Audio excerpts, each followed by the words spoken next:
Oui, je vous remercie. Mesdames et messieurs les conseillers régionaux, mes chers collègues, nous sommes donc réunis cet après-midi autour de la convention TER qui lie la région et SNCF Mobilité. Signée en 2014, cette convention est valable jusqu'en 2020, mais il était pertinent de la renégocier à mi-parcours pour intégrer les effets de la loi NOTRe et le transfert des 3 lignes TET. L'exécutif régional vise l'amélioration du service et la satisfaction des voyageurs. Nous ne pouvons que approuver ce souci de mieux faire. Mais en y regardant de plus près, nous sommes interloqués par la timidité, pour ne pas dire l'insignifiance, des objectifs nouveaux fixés en matière de ponctualité pour ces prochaines années. À juste titre, l'exécutif régional a jugé insuffisantes les premières propositions de la SNCF, et pour cause.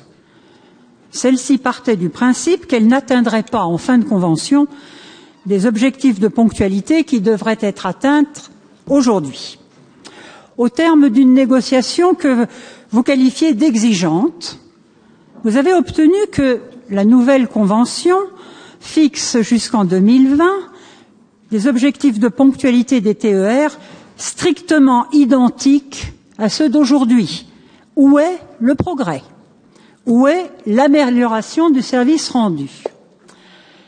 Quel renoncement? Pourquoi ne pas fixer des objectifs réellement ambitieux? Pourquoi ne pas viser le zéro défaut? Je vois que les cas de force majeure sont d'emblée exclus du comptage des retards. La nouvelle convention ne prévoit pas non plus de mettre fin aux diverses petites tricheries qui caractérisent le décompte des retards.